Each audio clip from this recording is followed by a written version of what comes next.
La Beauce ne connaît pas la pitié. Chaque matin, le soleil se lève comme une lame sur l'horizon, découpant le ciel en une promesse de feu et de labeur. Je le sens avant même de le voir, cette chaleur qui s'infiltre à travers les planches disjointes de ma masure, qui me tire d'un sommeil lourd et jamais réparateur. La terre, elle, attend. Elle est là, immense, plate, un océan de blé qui ondule sous le vent et qui nous dévore vivants. Nous sommes les grains qu'elle broie saison après saison. Nos pères avant nous et leurs pères avant eux.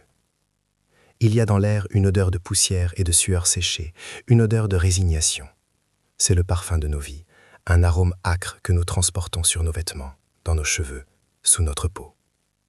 Il n'y a pas d'échappatoire à ce chant, seulement une soumission silencieuse au cycle du jour et de la nuit, de la semence et de la récolte. Le corps apprend vite à oublier qu'il est autre chose qu'un outil. Mes mains ne sont plus les miennes, elles sont des serres de cornes et de callosité façonnées par le manche de la faux. Mon dos est une arche de douleur permanente, une carte de souffrance où chaque vertèbre crie le poids des sacs de grains et des journées courbées vers le sol. Le silence est notre seul compagnon dans les champs. Nous travaillons en ligne, une armée de fantômes courbés, le regard fixé sur la terre pour ne pas croiser celui du contremaître. Parler est une dépense d'énergie inutile, un risque. Un mot de travers, une plainte murmurée, et le fouet peut claquer. Alors nous nous taisons. Nous écoutons le sifflement du vent dans les épis, le chant lointain d'une alouette, seul son libre dans cet univers de contraintes. C'est une musique douce et cruelle, qui nous rappelle tout ce que nous ne sommes pas. La maison du maître se dresse au loin, une tache blanche et arrogante au milieu de l'or des blés. Elle est un autre monde. De là-bas, nous ne sommes que des fourmis, des silhouettes anonymes qui s'agitent pour sa fortune. Parfois, le vent porte jusqu'à nous des bribes de leur existence, le son cristallin d'un piano, un éclat de rire féminin, le tintement de l'argenterie. Ces sons sont comme des coups de poignard. Ils creusent un fossé plus profond que n'importe quelle distance physique. Ils nous rappellent notre place, notre condition. Nous sommes la boue sous leur semelle vernie, le labeur qui paye leur soyerie. Ils vivent dans la lumière, et nous rampons dans l'ombre de leur opulence. Nos vies consumées pour que la leur puisse briller d'un éclat insolent et lointain, un astre froid et inaccessible. Je me souviens d'une journée, pas si différente des autres, où le jeune Pierre a flanché. Le soleil était impitoyable, une enclume qui martelait nos crânes. Il s'est effondré, simplement, sans un bruit, son corps tombant comme un sac vide dans la poussière. Le contremaître s'est approché, non pas avec de l'eau, mais avec sa botte. Il l'a retourné du pied, comme on retourne une carcasse, le visage plein de mépris. Personne n'a bougé, personne n'a osé. Nous avons continué à faucher, le bruit de nos lames rythmant le silence pesant. La peur est une chaîne plus solide que le fer. Elle nous lie les uns aux autres dans une complicité de lâcheté. Voir la faiblesse d'un autre, c'est voir le reflet de sa propre fragilité, et savoir que pour le maître, un homme qui tombe n'est qu'une récolte perdue, une paire de seiges qu'il faut remplacer sans état d'âme. Le soir, quand le ciel saigne à l'ouest, nous rentrons en file indienne vers nos cabanes. Ce ne sont pas des maisons, mais des abris de terre et de paille, où l'humidité suit des murs et où le froid de la nuit s'infiltre par chaque fente. Ma paillasse est un nid de puces, ma seule couverture un haillon rêche. Le repas est toujours le même, une soupe claire où flottent quelques légumes et un morceau de pain noir dur comme de la pierre. Je le mange lentement, en pensant à la faim qui ne me quitte jamais vraiment, cette compagne fidèle qui creuse mon ventre. La fatigue est si profonde qu'elle ressemble à la mort. Elle pèse sur mes paupières, sur mes membres, sur mon âme. S'endormir n'est pas un repos, c'est une reddition, un abandon momentané avant que le cycle ne recommence. Parfois la nuit, j'entends des bruits venant de la grande maison. Pas la musique ou les rires, mais autre chose. Des sons étouffés, violents. Un cri vite ravalé, le bruit sourd d'un corps qui heurte un meuble. Puis le silence, plus terrible encore que le bruit lui-même. Les autres ouvriers l'entendent aussi, je le sais. On le voit dans leurs yeux le lendemain, un voile de crainte, une connaissance partagée que l'on se garde bien de commenter. Nous savons que la violence du maître ne se limite pas au chant. Elle est le fondement de son monde, l'ordre qu'il impose à sa terre, à ses bêtes, à ses hommes, et même aux siens. C'est un poisson qui imprègne l'air que nous respirons, un rappel constant que sa puissance est absolue et sans limite, qu'elle peut frapper n'importe qui, n'importe quand. La maîtresse, Élise, je ne la vois que de loin. Une silhouette élégante à la messe du dimanche, le visage toujours caché sous un voile ou un chapeau. Elle est comme une sainte de vitrail, belle, distante et silencieuse. Elle ne nous regarde jamais. Ses yeux glissent sur nous sans nous voir, comme si nous faisions partie du paysage, des arbres ou des pierres. Pour nous, elle est un mystère, une créature d'un autre royaume. Mais dans son silence, dans sa manière de tenir son corps droit, presque rigide, je devine une fragilité, une fissure dans la perfection de sa prison dorée. Elle est la plus belle possession du maître, et je me demande souvent si elle ne subit pas le même sort que ces terres, possédée, exploitée et brisée en silence lorsque sa volonté propre ose se manifester. La hiérarchie est gravée dans chaque geste, chaque regard. À l'église, le maître et sa famille occupent le premier banc, près de l'autel, tandis que nous sommes parqués au fond, sur des planches nues, près de la porte, comme pour nous rappeler que même devant Dieu, nous ne sommes pas égaux. Le curé, dans son serment, parle de soumission, d'obéissance au maître comme d'une vertu chrétienne. Sa voix grasse résonne dans la nef, légitimant l'ordre des choses, faisant de notre servitude un devoir divin. Le maître écoute, le visage empreint d'une piété feinte, la main posée sur son livre de prière. C'est une comédie cruelle, une messe noire où l'on sanctifie l'injustice et où l'on nous apprend à aimer nos chaînes au nom d'une récompense dans un autre monde. L'eau que nous buvons vient du puits commun.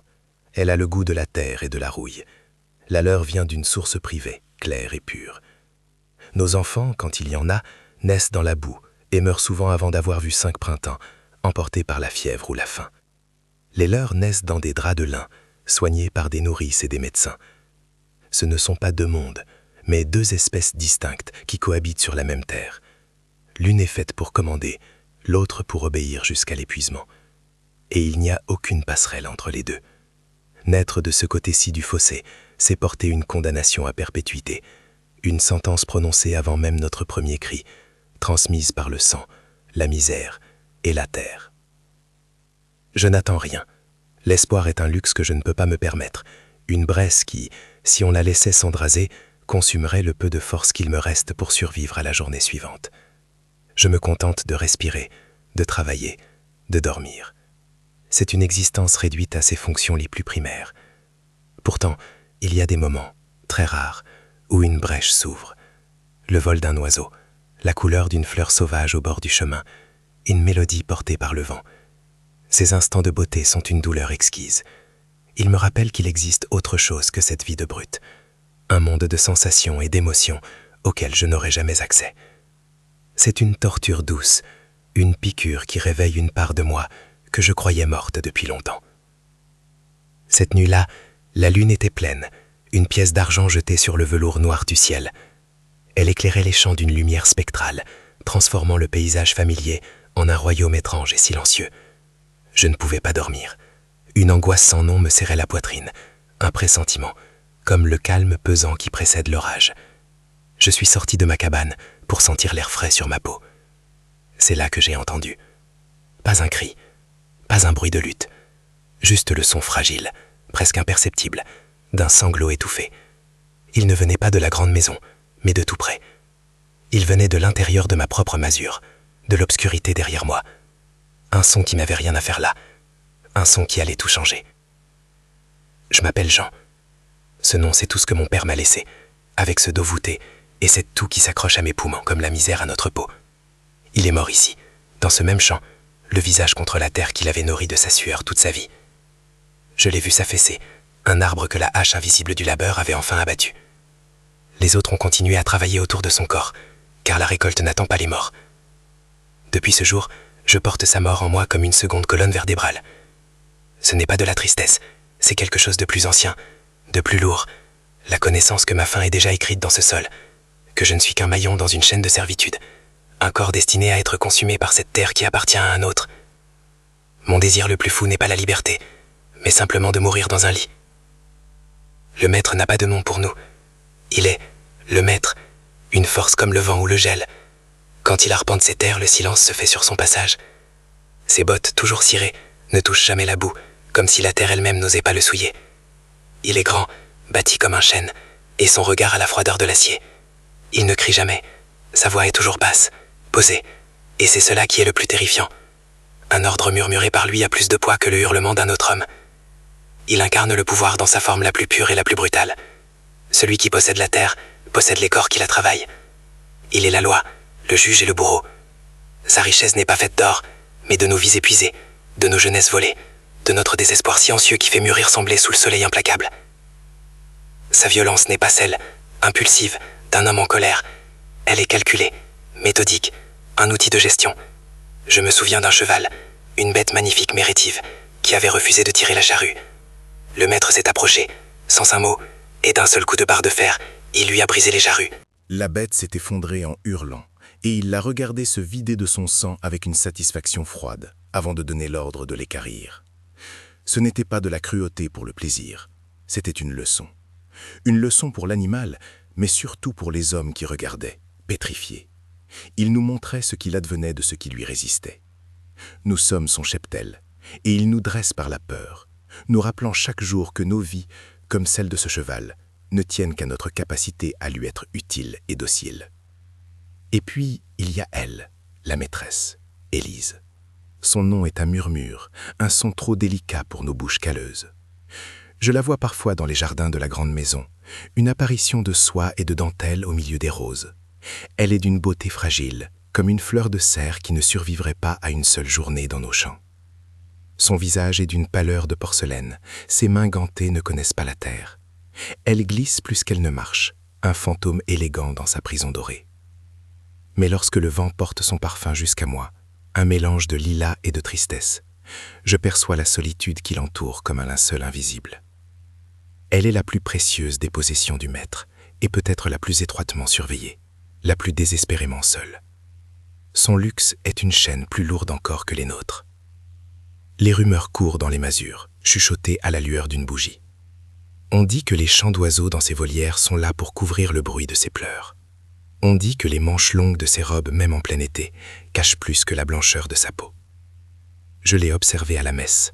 Tandis que le maître prie avec une ferveur théâtrale, elle fixe le vide, son corps parfaitement immobile. Mais je vois le léger tremblement de ses doigts sur son livre de prière. C'est dans ces détails que se lit sa véritable histoire. Elle est une statue magnifique qui crie en silence. Son mariage n'est pas une union, mais une cage. Sa vie n'est pas un conte, mais une tragédie qui se joue à huis clos, derrière des murs épais que seul le son étouffé de la douleur parvient parfois à franchir. Ainsi, nos mondes coexistent sans jamais se toucher. Le maître, le soleil noir autour duquel tout gravite. Elle, la lune captive, qui ne reflète que sa lumière froide et distante. Et moi, et les autres comme moi, nous sommes la terre sombre, foulée, labourée, silencieuse, qui reçoit les ombres de ces deux astres sans jamais pouvoir lever la tête vers eux. Nous sommes les fondations invisibles de leur monde, la souffrance qui paye pour leur drame. Mais parfois, la nuit, quand je regarde la grande maison, je sens qu'un fil invisible nous relie tous les trois. Un fil de violence, de solitude et de peur. Je ne sais pas encore comment, ni pourquoi, mais je sens que nos destins, si éloignés soient-ils, sont liés par une tragédie qui attend son heure pour éclater au grand jour. Ce fut une nuit où l'orage menaçait sans jamais éclater, laissant l'air lourd et irrespirable. La porte de ma masure, mal ajustée, avait grincé sous une poussée. Je m'étais retourné, le cœur battant à grands coups sourds contre mes côtes, m'attendant à trouver un chien errant ou un ivrogne du village. Mais c'était elle, Élise, la maîtresse. Elle se tenait sur le seuil, une apparition disloquée de pénombre. Sa robe de soie, d'un bleu qui devait autrefois rivaliser avec le ciel d'été, était souillée de terre et déchirée à l'épaule, révélant la blancheur effrayante de sa peau. Son visage, à moitié caché par une cascade de cheveux défraits, portait les couleurs sombres d'une violence récente. Elle ne me regardait pas, ses yeux fixaient un point invisible dans la saleté de mon sol en terre battue.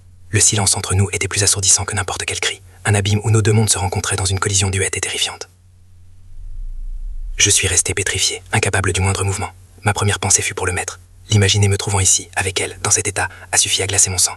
La peur, cette vieille compagne, m'a ordonné de la chasser, de la repousser dans la nuit d'où elle venait, de refermer la porte sur ce cauchemar. Mais mes pieds étaient cloués au sol. J'ai vu alors le léger tremblement de son corps, non pas dû au froid, mais à une terreur si profonde qu'elle semblait la consumer de l'intérieur. Une mèche de cheveux a glissé, dévoilant une échymose violacée qui s'étendait de sa tempe à sa mâchoire. Ce n'était plus la maîtresse, l'icône inaccessible et lointaine. C'était une femme brisée, une créature traquée qui avait cherché refuge dans le seul endroit où personne ne songerait à la chasser. La danière d'une bête de somme. L'odeur de son parfum floral se mêlait à celle âcre de la peur.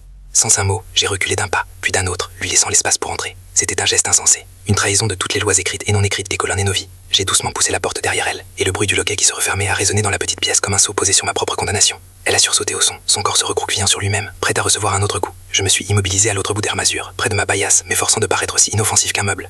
L'air était saturé de son angoisse et de la mienne. Chaque craquement du bois, chaque souffle du vent à l'extérieur était une menace. Nous étions deux animaux pris au piège dans la même cage minuscule, séparés par un fossé social infranchissable, mais unis par une terreur partagée. Elle est restée debout pendant un temps qui m'a paru une éternité, son regard vide balayant lentement la misère de mon abri.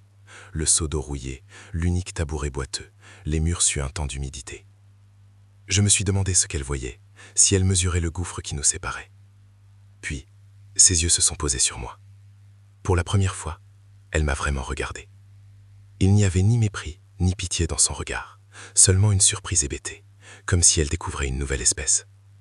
Elle a peut-être vu dans mes propres yeux, non pas un homme, mais le reflet de sa propre souffrance, la marque d'une autre forme de servitude.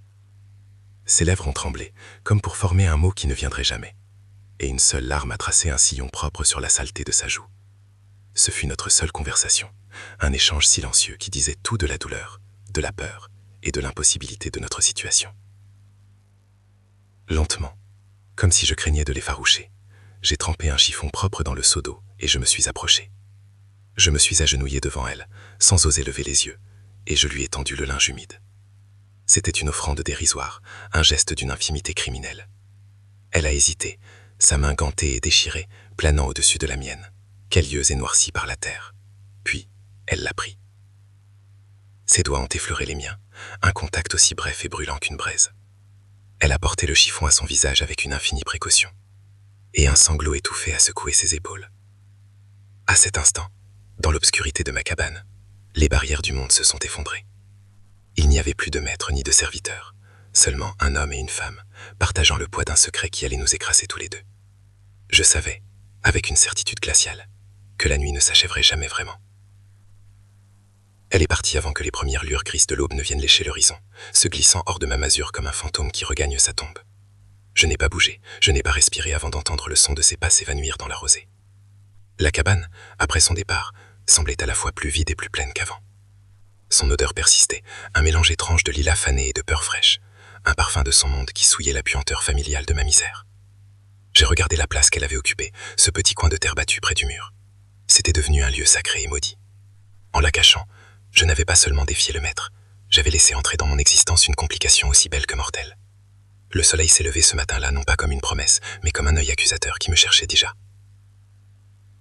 Les jours qui ont suivi ont été un supplice silencieux. Le travail dans les champs était le même, le poids du soleil sur ma nuque, la morsure de la faux dans mes paumes, mais tout était différent. Mon esprit n'était plus vide, anesthésié par la fatigue. Il était aux aguets. Chaque fois que le contremaître passait, je sentais son regard s'attarder sur moi une seconde de trop.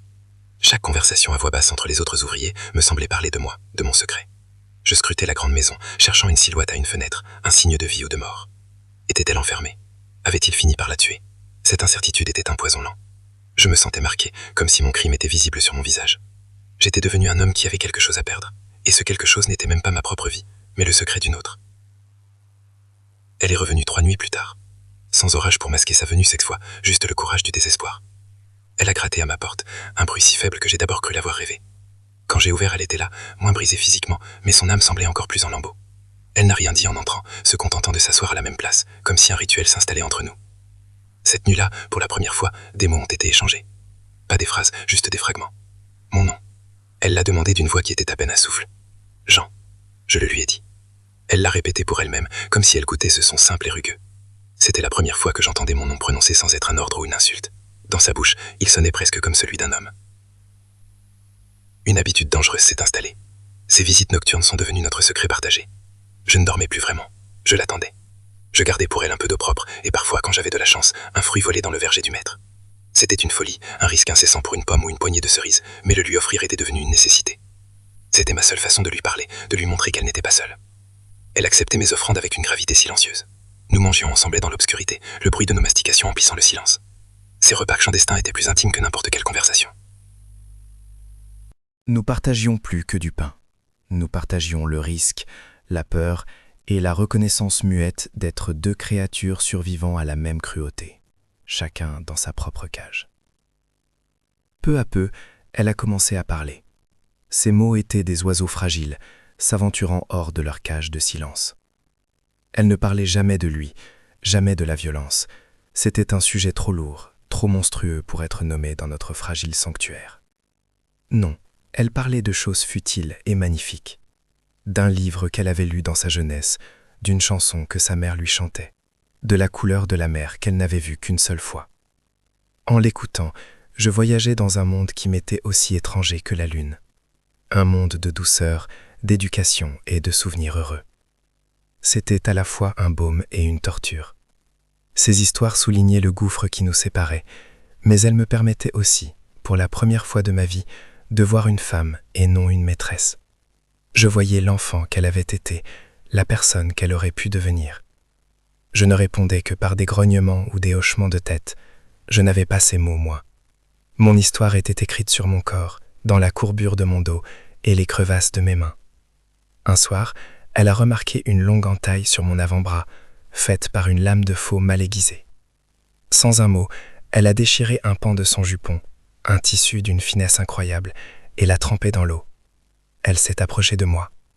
J'ai reculé par réflexe, non pas peur d'elle, mais par la conscience de qui nous étions. Elle s'est arrêtée, puis a continué, lentement. Elle a nettoyé la plaie avec une douceur que je n'avais jamais connue, ses doigts effleurant ma peau rêche. Ce contact était une décharge, un feu qui a parcouru tout mon corps. C'était un geste de soin, un geste d'égalité. Dans cette masure, pour un instant, nous n'étions plus que deux êtres de chair et de sang, deux blessés se soignant mutuellement. La tension à l'extérieur de ma cabane devenait palpable, le monde semblait rétrécir autour de nous. Le contremaître me donnait les tâches les plus ingrates, m'isolant des autres. Je sentais les regards dans mon dos, lourds de suspicion. La peur est contagieuse, et la mienne commençait à empoisonner l'air. Chaque nuit, quand elle venait, le chemin qu'elle parcourait me semblait plus long, plus semé d'embûches. J'écoutais le moindre bruit, le ululement d'une chouette, le craquement d'une branche, y voyant un présage de notre découverte imminente. Notre petit refuge était devenu un îlot minuscule au milieu d'un océan de danger, et les vagues se rapprochaient, menaçant de nous engloutir. La peur n'était plus une compagne, elle était l'air même que nous respirions. Un soir, elle est arrivée en tremblant. Non pas de peur, mais de rage. C'était la première fois que je voyais autre chose que la terreur ou la résignation dans ses yeux. Il l'avait humiliée. Pas avec ses poings, mais avec des mots, devant une domestique. C'était une blessure différente, plus profonde peut-être. Elle n'a pas pleuvé, elle a parlé, d'une voix basse et sifflante, du poids de sa prison dorée, de la solitude qui la rangeait comme un acide, de son nom de jeune fille qui lui avait interdit de prononcer. Pour la première fois, je n'ai pas seulement vu sa souffrance, j'ai compris sa révolte. Ce n'était pas seulement une victime, c'était une âme qui luttait pour ne pas s'éteindre. Et j'ai compris que ce qui nous liait n'était pas la pitié, mais une sorte de respect. Le respect de deux survivants qui se reconnaissent dans la nuit. Nos rencontres n'étaient plus seulement une question de survie pour elle, ou un acte de pitié pour moi. C'était devenu une nécessité pour nous deux. Dans cette masure, elle pouvait enlever le masque de la maîtresse parfaite et laisser apparaître la femme brisée en dessous. Et moi, à son contact, je me sentais pour quelques heures voler à la nuit, un peu plus qu'un animal de trait. Je me sentais un homme capable de protéger, d'écouter, d'offrir un refuge. C'était une illusion, je le savais. Une illusion dangereuse qui me coûterait tout. Mais cette illusion était la seule chose qui donnait un sens à mon existence écrasée. C'était une lumière fragile dans une obscurité infinie, et j'étais prêt à me brûler les ailes pour qu'elle ne s'éteigne pas, même si je savais qu'elle finirait par me consumer entièrement. La dernière nuit de cette étrange accalmie, elle n'a pas parlé. Nous sommes restés assis en silence, l'un en face de l'autre, dans la pénombre de la cabane. La lune, à travers une fente du toit, jetait une lame de lumière argentée entre nous. Nos regards se sont croisés et ne se sont plus quittés. Il n'y avait plus de peur dans ses yeux, seulement une tristesse infinie. Et dans les miens, elle a dû voir la même chose. Nous n'avions pas besoin de mots pour comprendre que nous étions arrivés au bout d'un chemin. Le secret était devenu trop lourd, le risque trop grand. Quelque chose allait se briser. Le silence était chargé de tous les mots que nous ne nous dirions jamais, de tous les gestes que nous n'oserions jamais faire. C'était un adieu avant même la séparation, la conscience partagée que notre petite parenthèse de paix touchait à sa fin et que la tragédie que nous avions tenue à distance était maintenant à notre porte, prête à frapper. Le silence entre nous s'est étiré, jusqu'à se rompre. Ce ne fut pas un mot qui le brisa, mais un mouvement, lent, presque imperceptible. Elle a traversé la lame d'argent que la lune jetait sur le sol en terre battue, et le bruissement de sa robe a sonné comme un cri dans le calme de la nuit. Je suis resté immobile, le souffle coupé, un animal pétrifié devant une apparition. Je la voyais s'approcher, son visage une carte de tristesse et de détermination. Elle s'est agenouillée devant moi, là où j'étais assis sur ma paillasse. Puis sa main, si pâle qu'elle semblait irréelle, s'est levée et s'est posée sur la mienne. Le contact fut un choc, une brûlure. sa peau douce contre la corne et les crevasses de mes paumes. Ce n'était plus un geste de soin, c'était une question, une offrande, une reddition. Dans ce simple toucher, toutes les barrières du monde, toutes les lois des hommes et de Dieu venaient de s'effondrer en une poussière silencieuse. Je n'ai pas reculé. J'ai lentement tourné ma main pour que nos doigts s'entrelacent. C'était une réponse, une acceptation de notre folie commune. J'ai levé mon autre main et j'ai effleuré sa joue, là où l'ombre cachait encore la trace d'une ancienne meurtrissure. Elle a fermé les yeux, un frisson la parcourant tout entière. Alors je me suis penché vers elle et nos lèvres se sont rencontrées. Ce ne fut pas un baiser de passion, mais de désespoir. Un baiser qui avait le goût du sel des larmes, de la poussière de ma cabane et de la peur qui nous rongeait les entrailles. C'était un pacte muet scellé dans l'obscurité, la reconnaissance que nous étions allés trop loin pour jamais pouvoir revenir en arrière. À cet instant, nous n'étions plus la maîtresse et l'ouvrier, nous étions deux âmes perdues s'accrochant l'une à l'autre au bord du précipice, sachant pertinemment que nous allions tomber ensemble et que notre chute avait déjà commencé. Nos corps ont suivi, sans un mot, dans une sorte de nécessité grave et inéluctable. Ce n'était pas un acte de désir, mais de reconnaissance. Chaque caresse était une tentative de panser des blessures que les mots ne pouvaient atteindre. La soie de sa peau contre la rudesse de la mienne, la fragilité de ses os sous mes mains calleuses, tout parlait de nos mondes opposés qui fusionnaient dans un acte de rébellion ultime et silencieux. Dans cette masure, pour quelques heures volées à un destin déjà écrit, nous reprenions possession de nous-mêmes, de nos corps si longtemps objets de labeur et de violence. C'était un moment d'une humanité si pure et si intense qu'il en était insoutenable. C'était un crime parfait, non pas contre le maître, mais contre l'ordre du monde, un monde qui n'avait jamais voulu que des corps comme les nôtres se trouvent et se consolent dans la nuit. Après, le silence est revenu, plus lourd qu'avant, chargé du poids de ce que nous avions fait. La chaleur de son corps contre le mien n'apportait aucun réconfort, seulement la conscience aiguë de notre crime.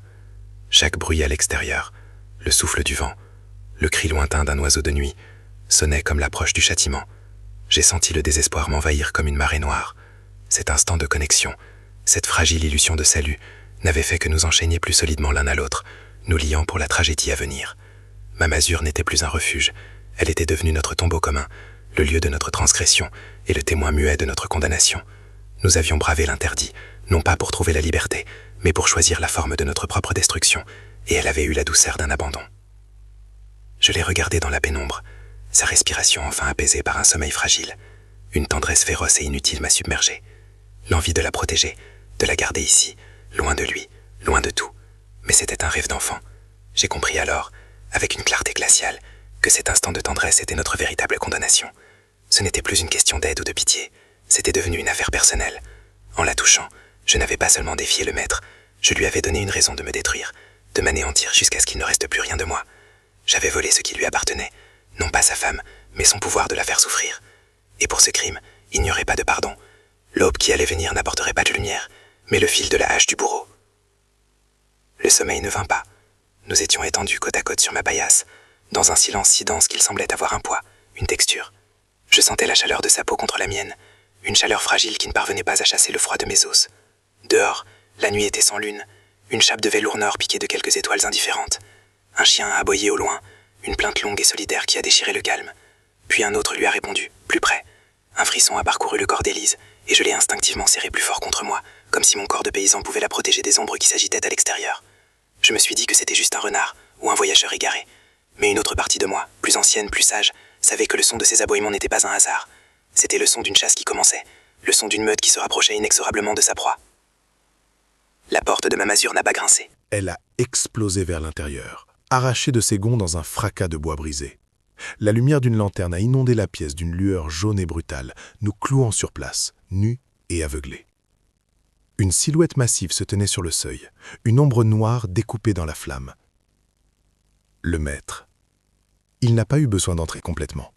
Sa seule présence a suffi à rétrécir la cabane, à en aspirer tout l'air. Derrière lui, j'ai deviné les formes de deux autres hommes, ses contremaîtres, des molosses silencieux et prêts à obéir. Mon cœur a cessé de battre. Le temps lui-même s'est figé dans cet instant d'horreur pure. Élise a poussé un cri étouffé, un son d'animal pris au piège et a tenté de se couvrir avec le haillon qui nous servait de couverture. C'était un geste dérisoire, pathétique. La chasse était terminée. Le piège venait de se refermer sur nous avec la violence froide et métallique de la certitude. Il n'a pas dit un mot. Il a simplement avancé d'un pas, la lanterne tenue haute, son visage à moitié dans l'ombre, mais ses yeux brillaient d'une lueur que je n'avais jamais vue, même chez les bêtes les plus féroces. Ce n'était pas de la colère, c'était quelque chose de plus froid, de plus terrible, un mépris absolu, une satisfaction glaciale. Son regard a balayé la scène, s'attardant sur la nudité d'Élise, sur mes mains cailleuses posées sur sa peau blanche, sur la misère de ma paillasse devenue le théâtre de notre crime. Chaque détail semblait le nourrir, confirmer ce qu'il savait déjà. Il nous a jaugés comme un fermier jauge deux animaux qu'il s'apprête à abattre. Je suis resté pétrifié, incapable de bouger, de parler, de penser. Toute ma vie de soumission, toute la peur accumulée depuis l'enfance m'avait préparé à cet instant précis. Être surpris en faute par le Dieu tout-puissant de mon univers, et savoir qu'il n'y aurait ni jugement, ni pitié, seulement le châtiment. Son attention s'est alors détournée de moi, se concentrant entièrement sur elle. Il a posé la lanterne et, d'un geste presque nonchalant, il a saisi Élise par les cheveux, la tirant de la paillasse et la forçant à se mettre à genoux devant lui sur la terre battue. Elle n'a pas crié. Un gémissement étranglé est sorti de sa gorge, tandis que ses mains tentaient vainement de cacher son corps. Il s'est penché vers elle, son visage tout près du sien, et lui a murmuré quelque chose à l'oreille, des mots que je n'ai pas entendus, mais dont la violence a fait se raidir son corps tout entier. Puis, il l'a relevée d'un coup sec et l'a poussée vers les deux hommes qui attendaient à la porte. Il l'en saisit sans ménagement, l'un d'eux jetant une couverture rêche sur ses épaules. Avant de partir, le maître s'est retourné vers moi, qui était toujours figé sur la paillasse. Son regard m'a promis une agonie lente. Il n'y avait plus de haine, juste le calme d'une sentence irrévocable. Il a ramassé sa lanterne et la porte s'est refermée sur une obscurité totale. Je suis resté seul dans le noir et le silence. Le froid s'est insinué en moi, un froid qui n'avait rien à voir avec la température de la nuit. C'était le froid de la mort.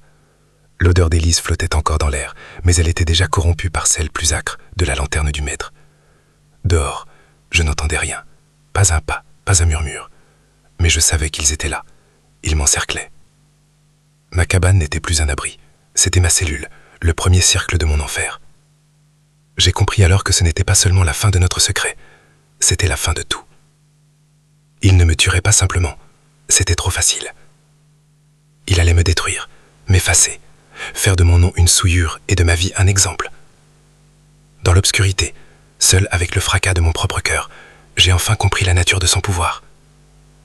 Il ne possédait pas seulement la terre et nos corps, il possédait la vérité elle-même, et il s'apprêtait à la réécrire avec mon sang.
Je n'étais plus Jean.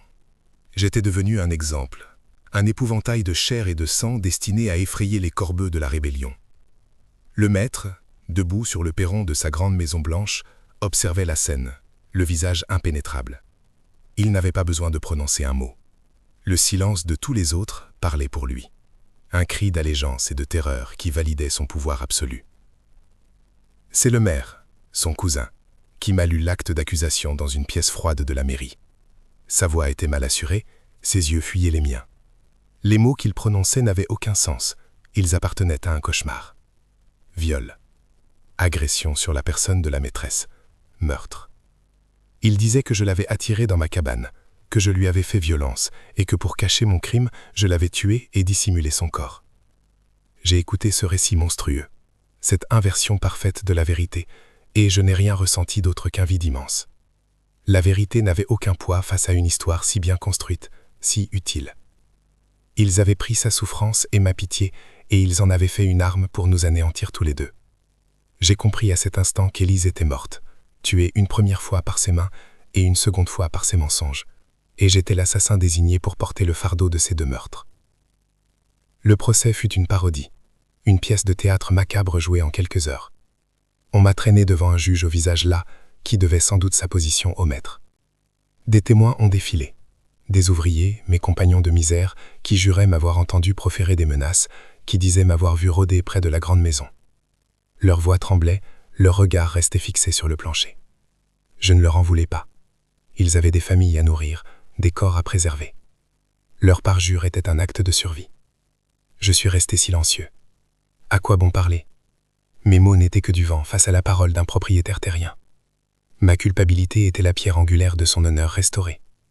J'étais le sacrifice nécessaire sur l'autel de sa respectabilité. Je n'étais pas jugé pour un crime que j'aurais commis, mais pour celui que j'avais osé voir et comprendre. La sentence est tombée comme le couperet qu'elle promettait. La mort. En me ramenant vers ma cellule, le convoi est passé sur la place du village. C'est là que je l'ai vue. Élise. Elle n'était pas morte. Elle était assise à l'arrière d'une voiture de voyage fermée, encadrée par deux femmes vêtues de noir, semblables à des corbeaux. La voiture s'est arrêtée un instant, et nos regards se sont croisés à travers la vitre. Elle était vêtue de deuil, le visage d'une pâleur de cire, les yeux vides, éteints.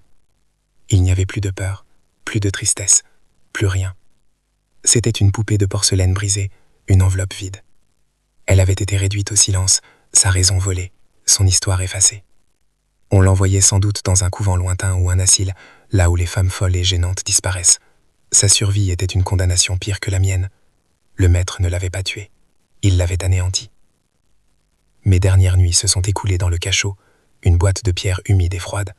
L'odeur de la paille souillée et du désespoir imprégnait les murs. Je ne priais pas.